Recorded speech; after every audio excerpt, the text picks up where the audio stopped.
Kids love making art. Coloring, finger painting, wasting delicious noodles by gluing them to paper. But proud parents quickly realize their young art protege is somewhat limited. You'll get the same picture of the family drawn for you day after day. You'll get the same imagined outline of a cat tenuously glued together, weeks and weeks on end. And the constant repetition made me ponder an interesting question. Is copying bad? As I was working on my last video that broke down all the ways in which the Loki Disney Plus show was walking down the same dark path as the Star Wars Sequel Trilogy, I happened upon a couple interesting posts pointing out more similarities. On Reddit, I found posts from Dow366 and the Daniel S, and on YouTube I found a video compilation by Otinad Productions. What is the difference between paying homage to another franchise and directly stealing? And why do we as consumers have such a difficult time telling the difference? Let's examine some pieces of media that have blatantly copied another, examine what exactly the difference is between paying homage and stealing, and try to figure out how the difference between the two can apply to our own lives. Hello everyone, Darth here, and welcome back to another overly analytical video essay.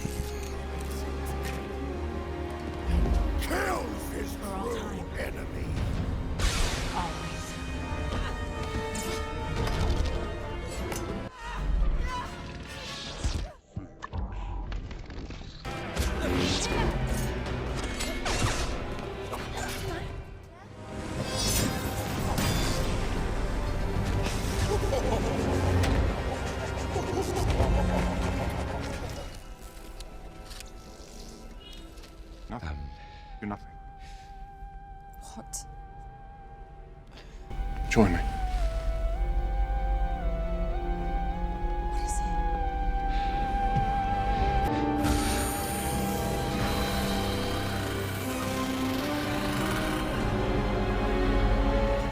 Do you remember me? I don't have to do this.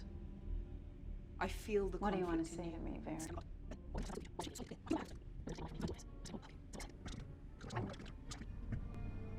Nice not who your parents are.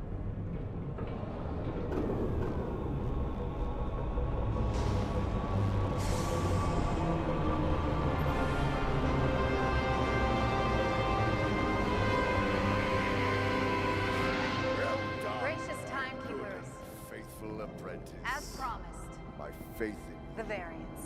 you is restored. After all your struggle,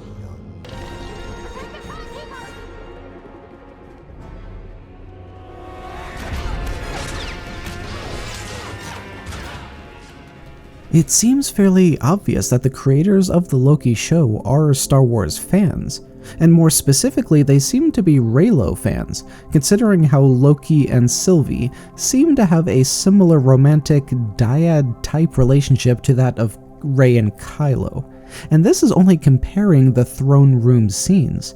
I'd be very curious what we could find if we took the time to pick apart the entire show, looking for Star Wars references, but the big question is there anything wrong with this?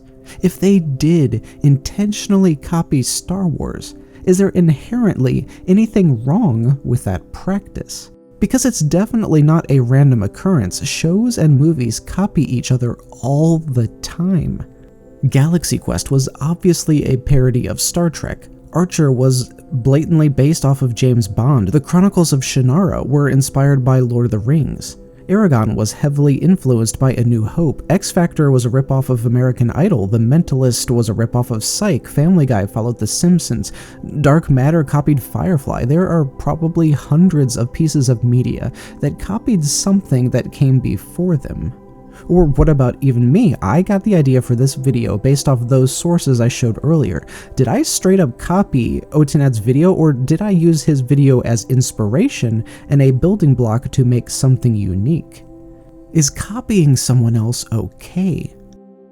When the sequels had another villain dressed in black armor, and another hero who grew up on a desert planet, Is that the writers being lazy, or the writers paying homage to what came before?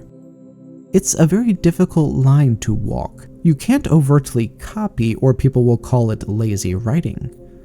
But you also can't be too subtle, because if you change the scene too much, it's no longer paying homage. I think what we as viewers expect to see is something very difficult to discern, and that's heart. At its core, the sequel trilogy doesn't feel special in the way that the films before it did. The previous 6 films each felt like they were created to tell a story, while the sequel trilogy felt like it was created as part of a corporate money-making machine. Characters were hyped up to be more important than they actually were. The old heroes were split up because the creators thought the younger generation would be more profitable.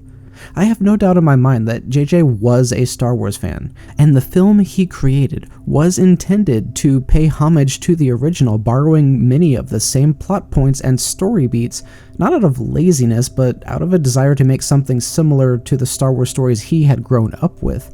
But at its core, the film he made felt to many of us like a copy, lazily stealing direct plot points from A New Hope.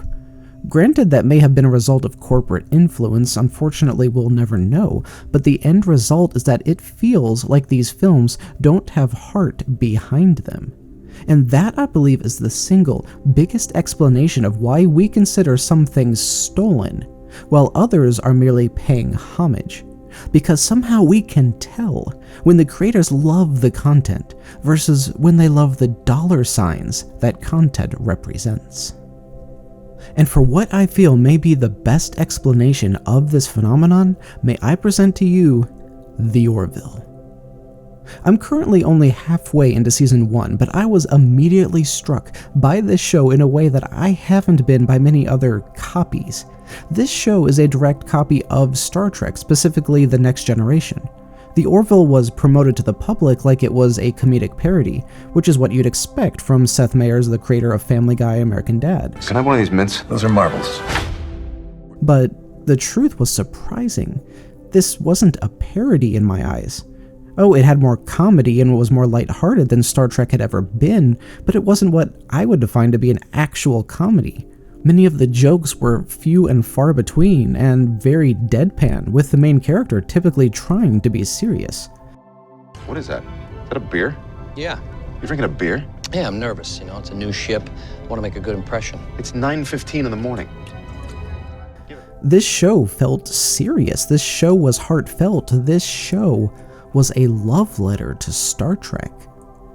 I get the distinct impression that Seth Meyers loved Star Trek so much that he wanted to make his own version, and the only way he could do that was to pitch the idea of a comedy spin-off. But this show had heart in a way that almost no comedic parody has achieved. When the crew first laid eyes on the Orville, it felt just as magical as when Kirk first laid eyes on the Enterprise. And not only were the designs of the ships obviously inspired by the original, each character was based off something from the old shows.